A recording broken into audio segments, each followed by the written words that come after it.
Good evening, all, especially subscribers of the Tabletop Baseball Plus channel, but anybody who is tuning in here for the first time. This is Tenacious Earl with the Tenacious Golf Tour. First off, let me just preface this by saying that I don't know how much time I have tonight to be able to play any. So I'm going to get started here, talk through a little bit of stuff.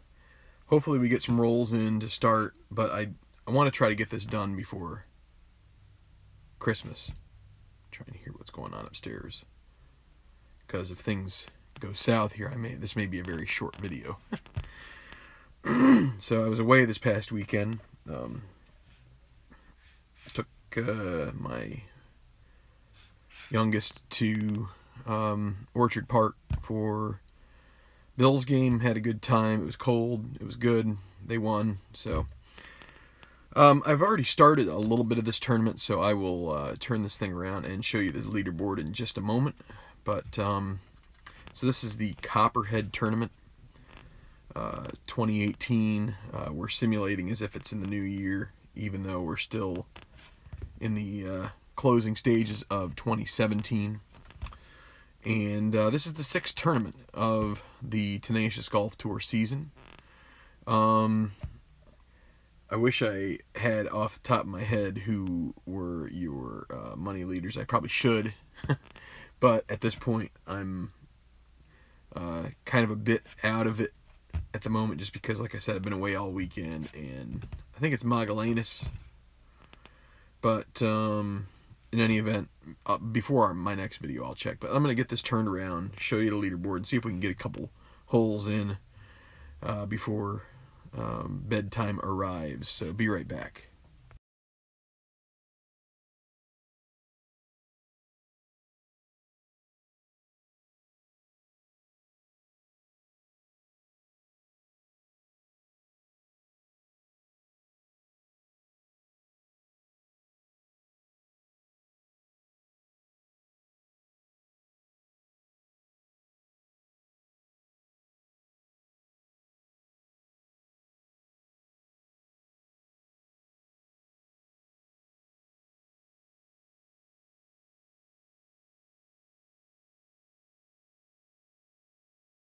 Okay, so as you can see here, this is our current leaderboard. I'll even shift this down a little bit more for you.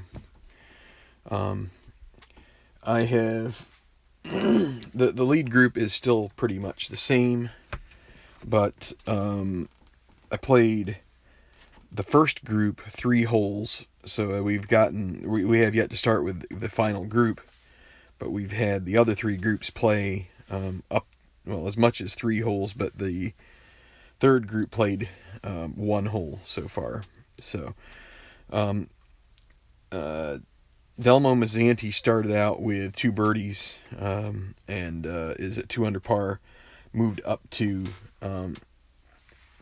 minus 12, even though he is stormy on the round. So he joins Yi Chen and Steve Foshi. They're 3 shots back of the leader, Kenji Morita. Myung Cho is at minus 14, 1 behind. Then at minus 11, 4 back, you have Trent McAdams, Benicio Vazquez. Then you've got Gareth Leonard, Boyd Yeager, Heath Sommers, minus 10, then minus 9 for Tom Sudbury. And then Braden LaSalle Jr. is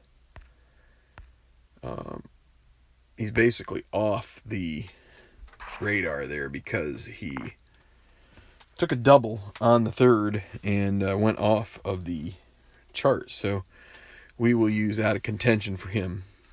And so this is, turn this a little more. This is how I'm going to do this for this tournament, hopefully. So I think we've got everything in view. And so we're going to start on hole number 4, and it will be Delmo Mazzanti, who will be the first to play. And that's right. Now I recall that because I use the cards here, that's why I have trouble getting everything in the shot, but that's okay. We can manage at least to start here. So it's going to be Mazzanti, then Sudbury, then LaSalle, because Sudbury bogeyed. He birdied the first and then bogeyed 2 and 3, so he is actually at -9 and right on the edge. So the fourth hole, as you can see, is a par 3. Any of these guys who have laser, Yi Chen would be one. Benicio Vasquez has a semi-laser. They have a slight advantage on this hole. They would go right to the green, but Delmo Mazzanti does not qualify. He does have a blue chip, though, and we will roll him off here on the fourth. Course control rating of 3, so 3, 4, and 5 on the white die would mean the course would control that, but instead it's going to be Mazzanti himself on this par 3 controlling it with a 2, and it's a 3, 4, 6. Well, he hits a decent shot, but it takes a bounce off the edge of the green, and he will need to recover using his short game check. So with a 4, he does not have the stone quality, so it's he's able to play the contour of the green, and he's going to leave himself an easy putt for par. Also, this is a windy day, so everybody has the duffer and utility qualities, but for this, an easy par means we do the high roll 2 dice roll. As long as they are not both 6s at the same time, everything is cool, and so he earns his par on the fourth. Tom Sudbury. And he gets a 6 on the white die, which means that he controls the hole, but he gets a special check, or a special case, where that will mean that if you accept the par, you can earn a blue chip, and you don't have to do any of the putting or anything unless there's more than 2 6s on the other dice. He is going to take his par and just try to pick up the pieces after bogey in the last 2 holes. Braden LaSalle Jr. Oh, we need out of contention roll. So this is a neutral hole, or normal. So we just roll this, and it's a 6. That means he bogeys it. So he has, oops, it needs to be a square. So he's 3 over par on the last 2 holes. So no change there for anybody that's on the leaderboard. We will go back to the third. And it's going to be, what I can do here, try to pull these in just a bit. That's not too bad. Just got to make sure I don't mess up my, where the chips are.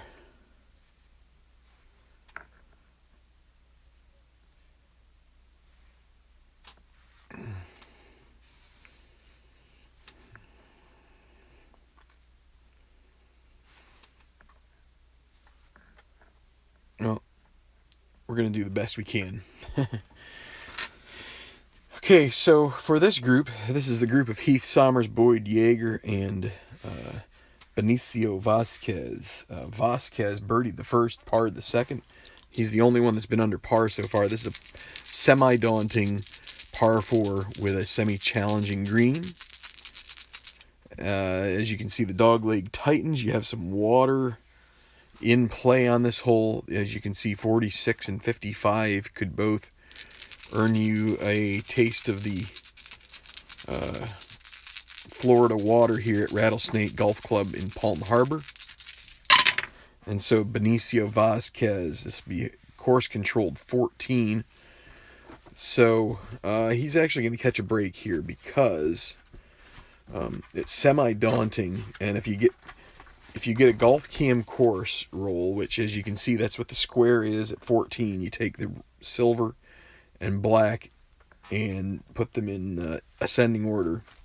So 14 is the square. If you're a daunting hole, it can be a really tough ask. So now on the par 4, this is a par 4, we have a 1, so all we do is check cordial and laser. We don't check for anything else. So is he cordial? Is the hole cordial? No, it's not. Is he a laser? He's semi-laser. This time he gets... So this guy, I thought this was going to help him because it's not because it would have made the hole not daunting. Well, it also makes him not laser because he's semi.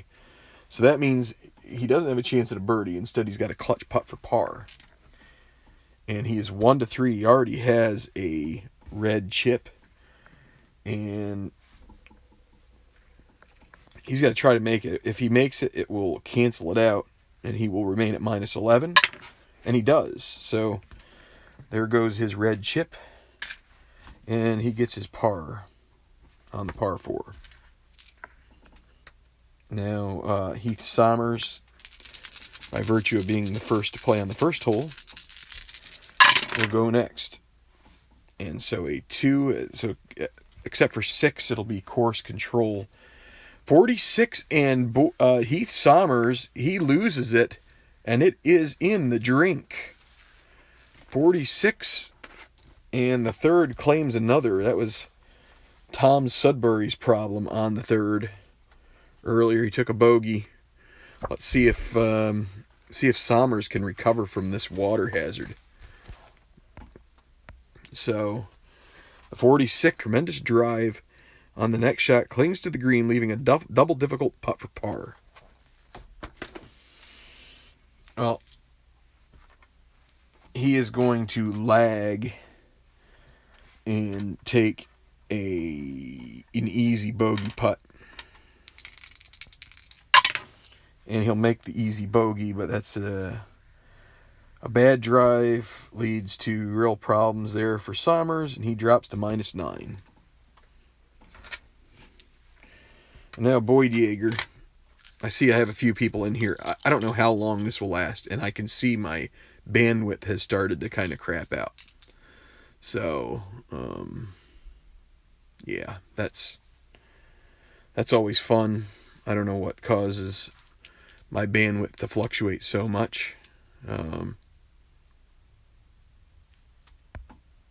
Could be I don't have much cache here on my phone. I'm going to play out this group, and then I think I'm going to close it down and just call it a night here, because it is getting a little late. But I wanted to get a couple holes in at the very least, and just show you sometimes that's what you have to do. All right, so Boyd Yeager. And so we got a 6 up here on the ledge. You won't be able to see that. So that is a 26. He will be a little bit better off. Of course, he's got the decider die, which means that this is going to be a daunting hole. And that could make things a bit difficult here for him. 5 on the par 4. Is it daunting? Yes. So he's going to have a double difficult putt for par himself. He will lag it up and take his easy bogey putt, which he does make, but that will be 2 bogeys here on the third. And again, my bandwidth is very poor right now, so what I'm going to do is I'm just going to go ahead. Let's see, who was it? That was Yeager, so he's going to drop to -9 as well. So just do that, I'll put that here. I'm going to go over to this page and give you a little bit of a zoom effort here, just to show you what the leaderboard looks like up top. Although I don't know as any of you can see it, so just a second.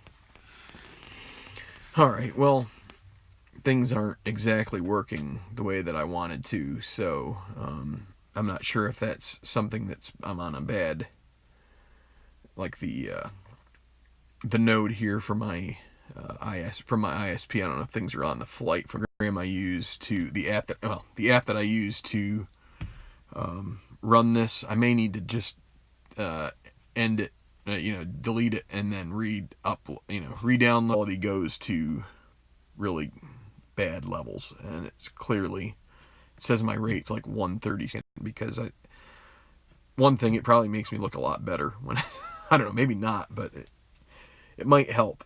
Maybe if maybe if I did, it was a good weekend away. I really need to get back to baseball. I feel like I'm, there's a certain amount of, especially the Tenacious League creation. The Phillies replay is fine. Now I see that there was one viewer just a minute ago, and now he's off. So, yeah, this probably isn't such a great, but I do want to get back to some baseball. So, but I need to get but I need to get this tournament finished. So this week that's going to be my focus. But we have family coming into towards the end of the week, towards the weekend. So the weekend is kind of shot. Therefore, I'm really going to have to try and crunch this to get it in this week. It's just really tough to find the time. Y'all know how it is. It would be much easier, and what I could potentially do is just say I'm going to do this offline, because I did a couple holes offline.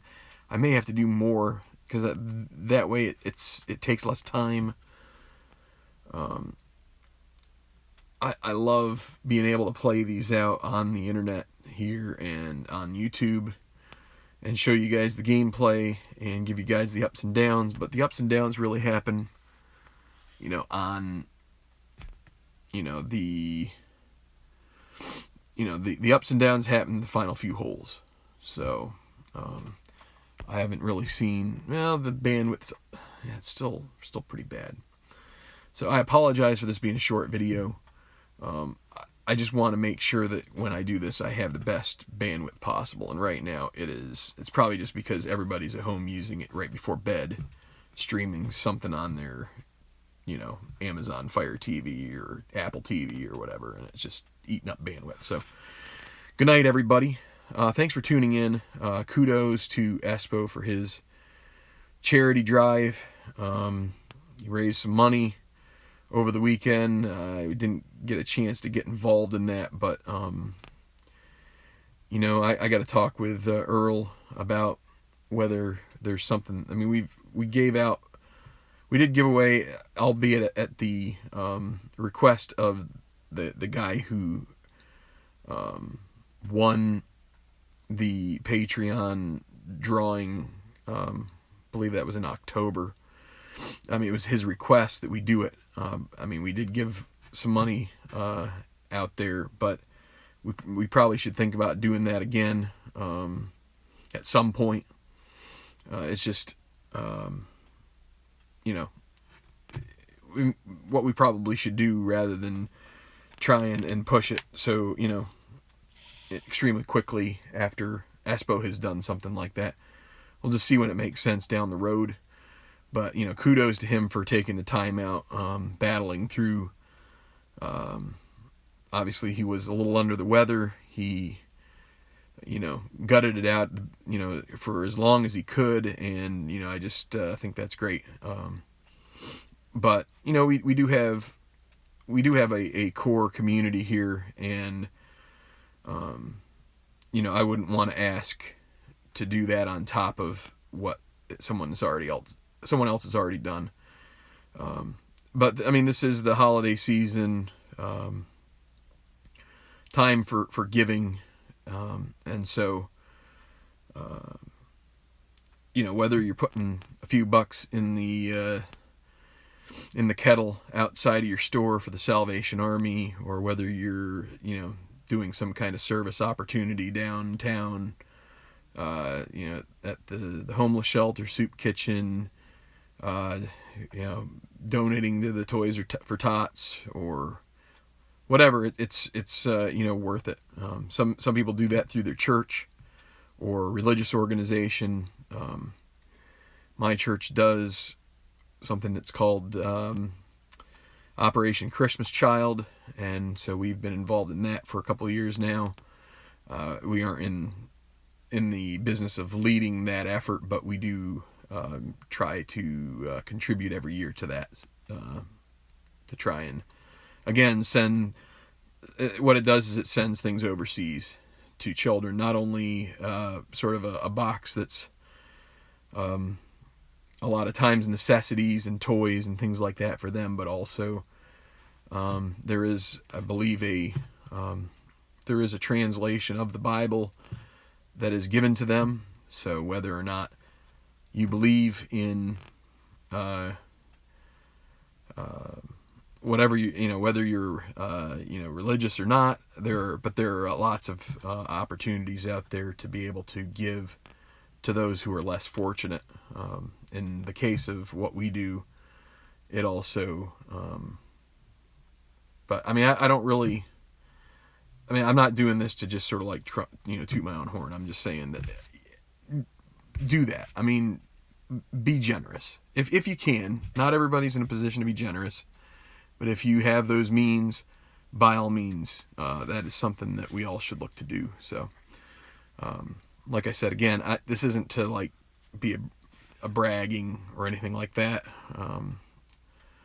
It's just to say that it's, it's a big world, and I would say our country is extremely fortunate that many of us are in a great situation, and we could just as easily be in a situation where things aren't so nice. So, but I mean, it doesn't even need to be over the world. It can be right in your backyard, not literally backyard, but down the street. I mean, there are people that are in trouble just in my small town here. So, just do your best to look out for your neighbor. See if there's opportunities to give back. And again, by all means, Espo, it's great that you've brought this as something as sort of a, not only an awareness, but also giving people the opportunity to jump on board and be a part of it. That's, that's great. So, and I think to an extent, I don't know how many, I know that I think he was going to split the donations between some Stratomatic Baseball Express games and some other types of toys, because not everybody's going to be in that age bracket that really hits the Express, hard. I mean, the Express is still geared for younger folk, but not,